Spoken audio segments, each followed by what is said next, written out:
አሰላሙ አለይኩም ወራህመቱላሂ ወበረካቱ ድና የተከበራችሁ ተመልካቾቻችን መወዳ መዝናኛችንን እየተከታተላችሁ ነው። አሁን ደግሞ ከስቱዲዮ ወጣ ብለን ሽሮ ሜዳ አካባቢ ተገኝተናል። ዛሬ ከስቱዲዮ ወጣ ብለን ቆይታ እናደርጋለን ማለት ነው። እንግዳ አለችን እህትን ጋብዘናል።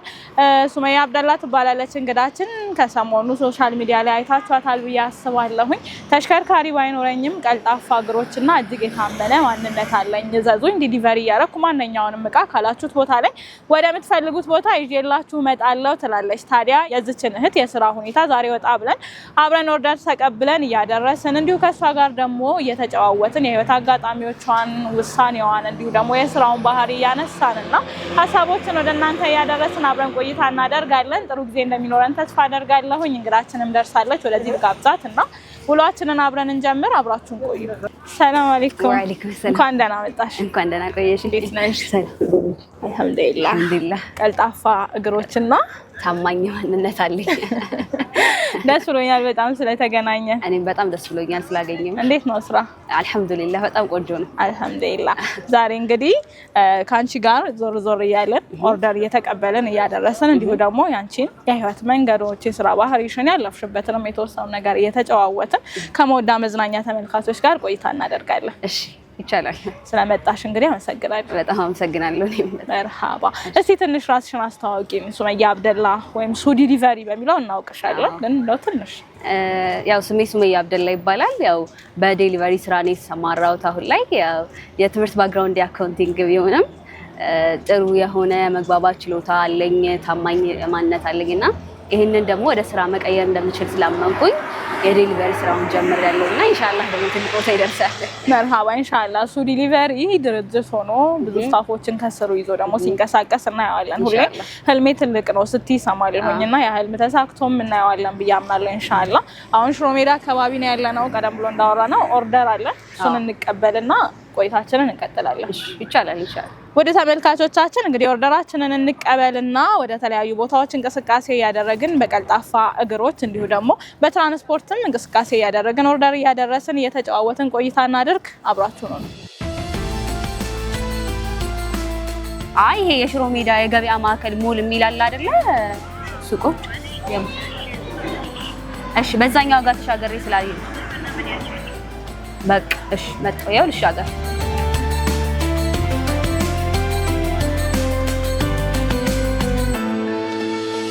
ስለዚህ ኦርደራችንን እንቀበላለን ማለት ነው።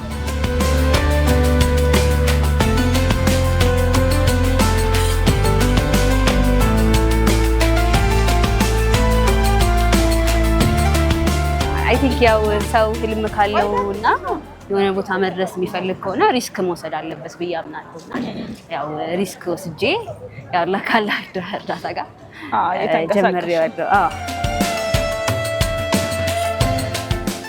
ክብራትና ክብራን ተመልካቾቻችን ቆይታችን እንደቀጠለ ይገኛል። መወዳ መዝናኛን እየተከታተላችሁ ስለሆነ እጅግ አድርገን እናመሰግናለን። እንዴት ነው እሱም ስራ? አልሐምዱሊላህ ቆንጆ ነው።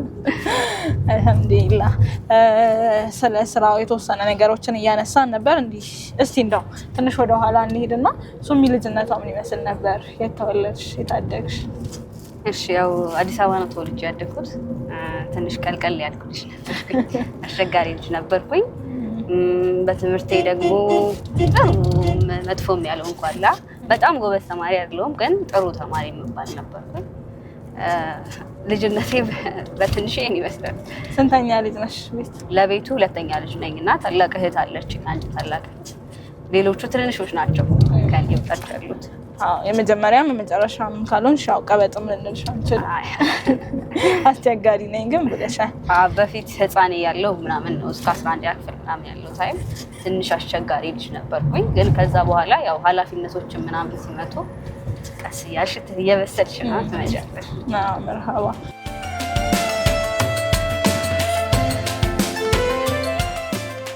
ከዛ ድልድይ አለ በመግቢያው በኩል በጀርባ የሚያስገባ የቤተክርስቲያኑ በር፣ በቃ እሱ ጋር ነው የቆምኩት።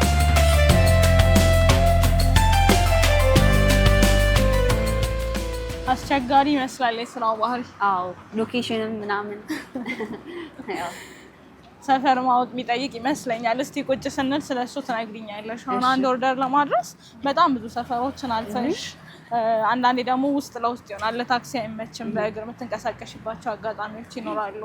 እንደዚህ ደርሰሽ ከስተመር የምትጠብቂበት አጋጣሚ ይኖራል እና ያ በራሱ ቀላል ሂደት አይመስለኝም። ስራ ያው እየሰራሽ ነው የምትለምጪው። በሂደት ነው የሚለመደው። በሂደት ነው የሚለመደው።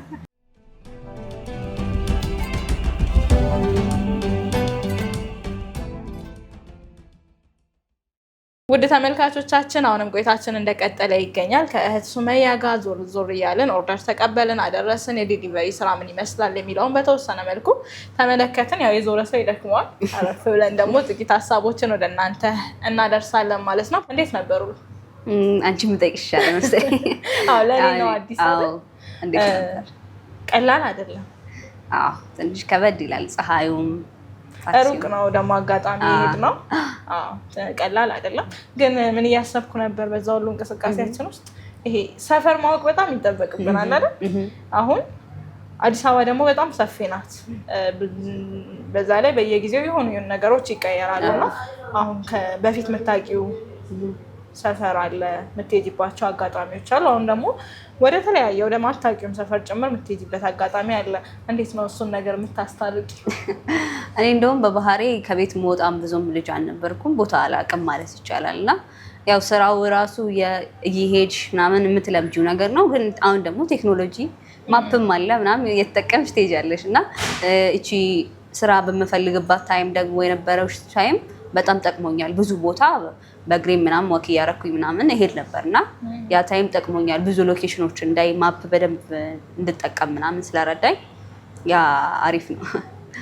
ከትንሽ ጊዜ በኋላ አንቺን ነው የምንጠይቀው።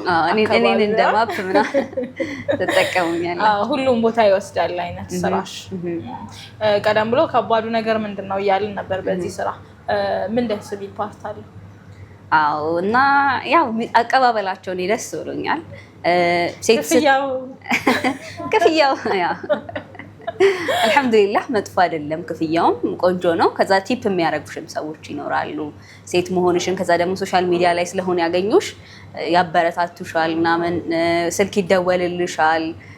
ከውጭም ራሱ የሚደውሉ ሰዎች አሉና ደውለው በቃ ጎበዝ፣ ጀግና፣ በርቺ ምናምን መባሉም ደስ የሚል ነገር ነው እና መታየት ራሱ ጥሩ ነው። እሱ ደስ የሚል ፓርት ነው። ደስ ይላል። ወደ ባንቺ የህይወት መንገድ ላይ አሁን በጣም ቆይታ ያደረግነው ዛሬ ትኩረት የሚያደረግነው ሱ ዴሊቨሪ ላይ ነው። አሁን ትልቅ ስራ ይዘሽ የመጣሽ ነው። ተጀምሯል፣ እያደገ ሄዶ ሰዎችን ይዘሽ ትልቅ ካምፓኒ ሆኖ እናየዋለን ብዬ አምናለሁኝ ኢንሻላህ።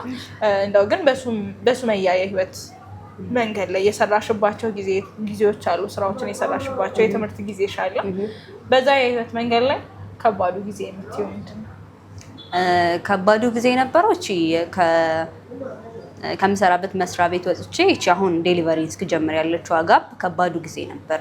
ሪጀክት መደረጉ ምናምን አላህ ለዚህ ሲያዘጋጀኝ ነው። በእርግጥ ግን ትንሽ ከባድ ነበር። ቤት መቀመጡ ወጣትም ሆነሽ መስራትም እየቻልሽ ምናምን አቅምሽንም እያወቅሽው ቤት መቀመጡ ከባድ ነበር። ስለዚህ ያው አልፈነዋል። አልሐምዱሊላህ አላህ አሳልፎናል፣ ደብቆ ሸፍኖ አሳልፎናል እና 4 ወር ወይ 5 ወር አካባቢ ቤት መቀመጤ በጣም ለኔ ከባዱ ጊዜ ነበር። ያው ከዛ በፊት ያለው ታይም እንዳለ ሆኖ በቅርብ ያለውን ፔን ነው የምታስታውሽው እና 4-5 ወሯ ትንሽ ቤት መቀመጤ ምናምን ከብዶኝ ነበረ። ከባዱ ጊዜሽ ላይ ምን አበረታሽ? ሁልጊዜ ልቤ ተስፋ አይቆርጥም በአላህ እና ሁልጊዜ አላህ የሆነ ነገር እንዳዘጋጅልኝ ማለት ነው። የሆነ እንዴት ነው አንዳንድ ጊዜ እኮ በቃ ምናምን ትያለሽ እና ውስጤ ሁልጊዜ ያምን ነበር አላህ የሆነ ትልቅ ነገር እንዳዘጋጀልኝ እና ፈተና በመጣ ቁጥር ኦኬ በቃ እኔ ጥሩ ደረጃ ማለት ኖርማል ሰው እንዴት ነው ኖረሽ ሞተሽ ምናምን የምባል ሰው ሌላ ለሰው መትረፍ የምችል ሰው ስለሆንኩ ነው ብዬ አስብ ነበር ውስጤ እና ያ ነው ውስጤን ያበረታው። የሆነ ጥሩ ቀን እየመጣ ነው። አይ በጣም ደስ ይላል። አሁን ባለው የህይወት መንገድሽ ላይ የመጣሽበት መንገድ ቀላል አይደለም። የጀመርሽው መንገድ ቀላል አይደለም። በተለይ ለብዙዎቻችን ይሄ የሆኑ ነገሮች ካልተመቻቹልን ብለን ለምንጠብቅ ሰዎች ምሳሌ መሆን ትችያለሽ። አይ ቲንክ ከዜሮ ነው የተነሳሽው ማለት እንችላለን አይደል? ከዜሮ ካፒታል ምናልባት የትራንስፖርት 200 ወይ 300 ብር ምናምን ኖሮኝ ማለት ነው የጀመርኩት። ያው ከቤተሰብ መቀበልም ትንሽ ከባድ ነገር ነው። ለዛ ያንን የጀመርኩት ከባዶ ነው ማለት እችላለሁ። እና ብዙ ሰዎች ያወራሉ አይደል ከባዶ ነው የጀመርኩት እንደዚህ አድርጌ ነው ምናምን ይላሉና ሀፕን ሊያደርግ እንደሚችል እኔ ምሳሌ መሆን እችላለሁ። እና ሰው ያው ከፈለገ ከበረታ ምናምን የማይሳካ ነገር እንደሌለ እኔ ኤክሰርሳይዝ አድርጌ አይቼዋለሁ። ስለዚህ ከዜሮ የተነሳ ነው ሲሉን እንመን አይተናቸው ከዜሮ ተነስተሻል፣ ግን መነሳትም ይቻላል ነው። ይሄ የወጣትነት እድሜ ተመርቀሽ የምትቀመጪበት በተለያዩ ሁኔታዎች ውስጥ የምታልፊበት ጊዜ ከባድ ነው፣ ለሁላችንም ነው። ግን በዛ ሁሉ ውስጥ ደግሞ መበርታት፣ አዳዲስ ነገሮችን ማሰብ፣ መሞከር በራሱ እንደሚቻልም ማሳያ ጭምር ይሆናል ማለት ነው። የተማርሽው አካውንቲንግ ነው። ከተመረቅሽ በኋላ ደግሞ የተወሰነ ጊዜ እንደሰራሽበትም ሰምቻለሁኝ። እና ይሄ ያለሽበትን ስራ ለቆ የሆነ ስራ መጀመር የሚለው ሀሳብ እንዴት መጣ? እንዴት ወሰንሽ? የሆነ ከኮንፈርት ዞን ውስጥ መውጣት ፈልጌ ነበረ። መጀመሪያም የራሴን ነገር መጀመር ምናምን ፈልግ ነበረ። ከዛ ያው ከነበርኩበት መስሪያ ቤት የራሴን ስራ እንደምጀምር ነበር የማውቀው እና ወጣሁኝ። ከጓደኛዬ ጋር ነበር የወጣ ነው። ተመካከርን፣ የሆነ ነገር አቀደን ምናምን። ያን ያህል ፕላን የሆነ ነገር ባይሆንም ግን አቅደን ወጣን። ከዛ በኋላ ያው ፕላኑ መቀጠል አልቻለም ነበረ እና በቃ ስራ አጥንኩኝ ማለት ነው። ከዛ በኋላ ደግሞ ሲቪዎችን ማዘጋጀት ጀመርኩኝ። ሲቪ ሳዘጋጅ ያው መስሪያ ቤቶቹን እያጠናው ምናምን ነበረ እና ኮንሽየስ ሆኜ ነበረ በደንብ ሲቪ ሳዘጋጀ የነበረው። ግን ብዙ ቦታ ሪጀክት ሰለ ያው አላህ ለዚህ ስላዘጋጀኝ ነው ብዬ ነው የማስበው። እና ብዙ ቦታ ኢንተርቪውም ተጠርቼ ሄጄ ምናምን አክሴፕት አያደርጉም። ከዛ ደግሞ ወይ ሲቪ አይመልሱ ምናምን ብዙ ሰዎች ጋር ዲኤም አድርጌያለሁ እና በቃ መሆን አልቻለም ነበር እና በቃ የርሳ ላይ ተስፋ ቆረጥኩ። ሲቪ ማዘጋጀት ተውኩኝ፣ አፕላይ ማድረግም ተውኩኝ ማለት ነው። ፖድካስቶች ምናምን አይ ነበር መለከት ነበር እና እዛ ጋር ምን ሲሉ ሰማለው፣ ይሄ ሰው ኢንካም ማግኘት ወይም ደግሞ ይሄ አላ ወደ ትልቅ ቦታ መድረስ ከፈለገ ፕሮብለም ነው ሶልቭ ማድረግ ያለበት እና ፕሮብለም ሶልቭ ለማድረግ ደግሞ ያው ፕሮብለም ትፈልጊያለሽ እና ሶሻል ሚዲያ ላይ እየተመለከትኩኝ እዚህ ኦንላይን ላይ ምናምን የሚሰሩ ሰዎች የዴሊቨሪ ችግር እንዳለባቸው ምናምን አስተዋልኩና እሱን ተጠቅሜ ደግሞ የራሴን ስራ መፍጠር እንደምችል አሰብኩኝ። ከዛ ከጂሚናይ ጋር የተማከርነው እሱን አወራሁት። ያው ሳወራው እንደዚህ ያለኝ አንተ እንደዚህ ያሰብያለሁ ቻሌንጆቹን ምናምን እንትን ብለህ ስጠኝ የሆነ ነገር ነው ያልኩት። አወራኝ ማለት ጻፈልኝ። ሎጎም አብረን አዘጋጀን፣ ስክሪፕትም አብረን አዘጋጀን ምናምን። ከዛ ያው ወደ ሶሻል ሚዲያ ፖስትኩት ማለት ነው። ማናልሽ ወዳጅሽ? ያው ኤአይ እንትን ነው። ቻትጂፒቲንም ሰዎች ያው እኔ ጄሚናይ ነው የተጠቀምኩት። ቻትጂፒቲን ማንኛውንም ነገር መጠቀም ይችላል ወይ ኤአይ ቱሎችን ማለት ነው። አዎ አሁን ብዙዎቻችን ሶሻል ሚዲያ የምንጠቀምበት መንገድ ይሄ የሆኑ ነገሮችን ለማየት ነው እና እንደዚህ መፍትሄ ይሆናል የሆነ ነገር ህይወት ላይ ይጨምራል የሚለው የብዙዎቻችን የለንም ሀሳቡ ራሱ። አሁን ሰዎች ሶሻል ሚዲያ የሚጠቀሙበትን መንገድ እንደተጠቀመው ሰው ሶሻል ሚዲያም እንደጠቀመው ሰው ምን ትመክሪያለሽ? እንዴት ይጠቀሙ? አይ ቲንክ እኔን በጣም ጎበዝ ሰው ሆኜ ሳይሆን እንዳልኩሽ አላህ መንገድም ሊያመላክተኝ ፈልጓል። ሁለተኛ ነገር ሰው ችግር ውስጥ ሲሆን ምናምን የግድ መውጫ መንገድ ያስፈልገዋል እና እኔ መውጫ መንገድ ስፈልግ ነው ይሄንን ያገኘሁት ማለት ነው። ስለዚህ መውጫ መንገዱን ስፈልግ ኮንሺየስ ሆኜ ነበር ሶሻል ሚዲያ የምጠቀመው። በቃ ፕሮብለም ለመፈለግ በቃ ችግር የቱ ጋር ያለው ምናምን ብዬ ነበርና ያው አገኘሁት። ያው እንጀራ ያደረኩት ማለት ነው። አሁን የጀመርሽውም በሶሻል ሚዲያ ነው ራስሽን ያስተዋወቅሽው። በቻትጂፒቲ የተዘጋጁ ፒክቸሮችን እየተጠቀምሽ የምርም አይን ውስጥ የሚገባ ብራንድ የሚሆን ነገር ነበርና ይዘሽ የመጣሽው ጠቅሞሻል ብዬ አስባለሁ እንደመነሻ። ግን አሁን እኛ ሶሻል ሚዲያ ላይ በደንብ ሲዞር አይተነዋል። ግን የሶሻል ሚዲያ ጩኸቱ የምር መሬት ወርዷል። የሚታዩ ስራዎችን አግኝተሽበታል? አዎ አልሐምዱሊላህ በጣም ቆንጆ ነው። ከመባረታቸው ከዛም በተጨማሪ ብዙ ሰው ኦርደር ይልከኛል፣ የሆነ መልክት ይልከኛል ምናምን እየሰራው ነው። ያው ሰዎች በጣም ኤክስፔክት በሚያደርጉት ልክ በጣም ቢዚ ምናምን አይደለሁም፣ ግን በቃ የሚጠበቅ ነው። አሁን ገና ራሴን ማስተዋወቅ ላይ ነኝ፣ ብራንድ እየገነባሁ ነው ምናምን።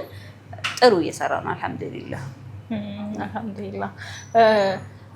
እዚህ ከተማ ላይ ለኖርማል ስራዎቻችንን መንቀሳቀስ ቀላል አይደለም። በታክሲ በትራንስፖርት በእግር እና ስራዬ ብሎ ሁሌ እሱን መስራት ብቻውን ከባዱ ነገር ይመስለኛል። ያን እንዴት ተቀበልሽው? ቀላል ነው ወይ?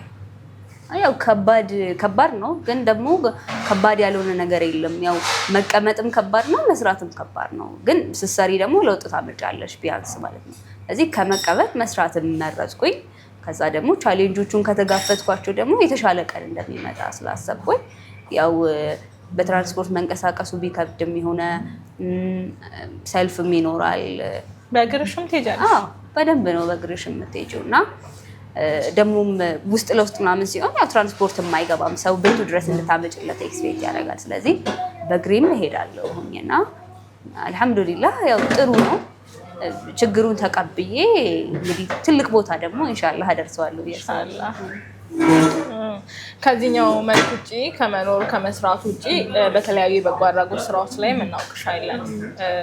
ያ በጎ አድራጎት ስራ ምን አይነት ስራዎችን ምን አይነት ተሳትፎችን ታደርጊያለሽ? ከዛ ደግሞ ምን ጨመረልሽ ህይወትሽ ላይ?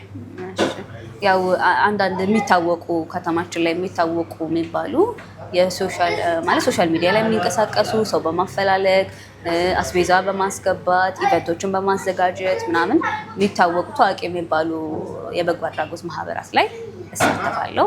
ያው እኔ መሳተፌ የጨመረልኝ ነገር ምንድነው? በጣም ሪስፖንሲብል ኃላፊነት እንዲሰማኝ የት ጋር እንዳለሁኝ ከዛ ደግሞ ብዙ መስራት እንደሚጠበቅብኝ ምናምን አስለምደውኛል። ከልጅነቴ መሆኑ ያ ነገር በጣም ነገሩ ኔትወርኪንግም በደንብ እንዲሰፋ ምናምን ረድቶኛል እና በጣም ያገዘኝ ነገር ነው ወንድ ማድረግ። አሁን የትምህርት መጠናቀቂያ ጊዜ ላይ ነው ያለነው። ክረምት የገባ ነው። ልጆች ከትምህርት የሚያልፉበት ጊዜ ነው እና ከልምድሽም ምን ያህል ጊዜ ሰራሽ እንደ በጎ አድራጎቶች ላይ? 11 አሁን 7 ዓመት አካባቢ ማለት ነው። ይሄን ያህል ጊዜ ለሆኑ ሰዎች በበጎ ፈቃደኝነት እንደሰራ ሰው በእረፍት ጊዜያቸው እንደዚህ ያሉ ነገሮች ላይ ጊዜያቸውን ቢያሳልፉ ምን ይጠቀማሉ? ምን ትመክሪያለሽ ለታናናሾቻችን? አሁን ላለው ትውልድ ማለት ያው እኔም ያውን ትውልድ ቢሆንም ግን ላለው ሰው ምን ነው የምመክረው?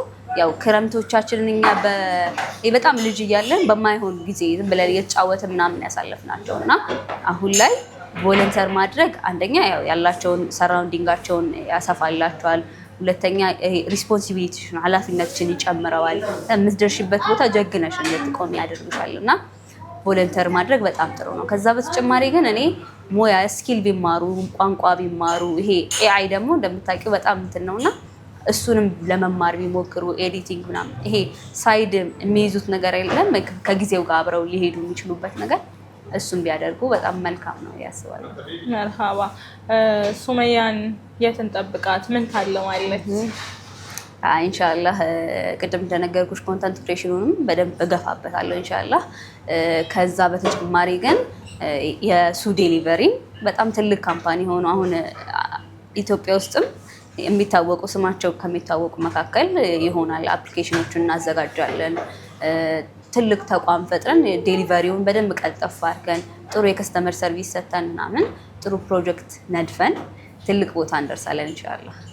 ኢንሻአላህ ሰዎች በምን ያግዙሽ? ከዛ ደግሞ አሁን ምን አይነት እቃዎችን እንደምትቀበይ የት እንደምትሰሪ በምን ያገኙሽ የሚለውንም ራስሽን በደንብ አስተዋውቂ። እሺ ያው የምቀበለው እቃ እኔ መያዝ የምችለው ማለት የማይከብድ እቃ ያው ኢንስትሩመንት ስለሌለኝ ሚዛው በእጅ መያዝ የምችለውን እቃ ብቻ ነው እስካሁን እየተቀበልኩ ያለሁት። ሰዎች ያው ከፈለጉኝ ስልኬን ታስቀምጣላችሁ። እንዲሁም ደግሞ ሶሻል ሚዲያ ሱመያ አብደላ ብለው ቢጋቡ ፌስቡክ ላይ ያገኙኛል። ቲክቶክ 2 አካውንት ነው ያለኝ። አንደኛው ሱ ዴሊቨሪ ይላል፣ ሁለተኛው ደግሞ ሱሱ ዴሊቨሪ ነው የሚለው። እዛም ገብተው ሊያናግሩኝ ይችላሉ። ኢንቦክስ ቢያወሩ ወይም ደግሞ በስልኬ ቢደውሉ የፈለጉትን ነገር አደርስላቸዋለሁ ወይ አመጣላቸዋለሁ ማለት ነው። ተመልካቾቻችን እንግዲህ አሁን ላይ የትኛውንም ነገር ለማድረግ ሁሉም ቦታ እኛ መድረስ አንችልም። ልክ እንደዚህ ደግሞ በዲሊቨሪ በተለያዩ ስራዎች ላይ የተሰማሩ እህት ወንድሞቻችን አንድም ለእኛ ያንን ያቀሉልናል፣ ሁለት ለነሱ ስራቸውም ጭምር ነው። ስለዚህ ከአንድ ቦታ ወደ አንድ ቦታ እንዲሄድ እንዲመጣ የምትፈልጉትን ማንኛውንም እቃ እንዳለችው ለጊዜው መስራት በምትችለው በሷ አቅም ልክ በስልክ ቁጥሯ እየደወላችሁ ብታዟት በታማኝነት በቀልጣፋ እግሮች በታማኝ ማንነት ያላችሁበት ሁሉ ይዛላችሁ ትመጣለች ማለት ነው። ሱ ዲሊቨሪን ለእቃዎቻችሁ ለምትፈልጉት አገልግሎት ለዲሊቨሪ አገልግሎት ምርጫችሁ እንድታደርጉ እኛም እንደመወዳ ግብዣችን ነው። እንደ መጨረሻ ማንሳት የምትፈልጊው ሀሳብ ማመስገን የምትፈልጊው ሰው ካለ እድሉን ልስጥሽ። እሺ ያው ማንሳት በፈልገው ሀሳብ ምንድነው ይሄ 4-5 ወሯ ከባድ ስለነበረች ያው ብዙ ነገር ተስፋ አስቆርጦኝ ነበር፣ ግን አልሐምዱሊላህ አላህ ረድቶኛልና ክብር ምስጋና ይገባው። ያው የረዱኝ ሰዎች አሉ። ይሄ ሶሻል ሚዲያ ላይ በመፖስት ኮመንት ላይ በኮመንት በማድረግ በቃ ስማቸውን ከዘረዘርኩኝ ከአንዱ መለየት ስለሚሆንብኝ ሁሉንም ሰዎች በአጠቃላይ ኮመንት የሚያደርጉልኝ ኢንቦክስ በርቺ የሚሉኝን እየደወሉ የሚያበረታቱኝን ፖስት ያደርጉልኝንም ሰዎች በጣም አመሰግናቸዋለሁ። ያው ቤተሰቦቼንም አመሰግናለሁ፣ ጓደኞቼንም በጣም አመሰግናለሁ። በጣም አሪፍ፣ እኛም እናመሰግናለን። ዛሬ እኔ ደስ ብሎኛል። አዲስ መንገድን ማየት ችያለሁኝ።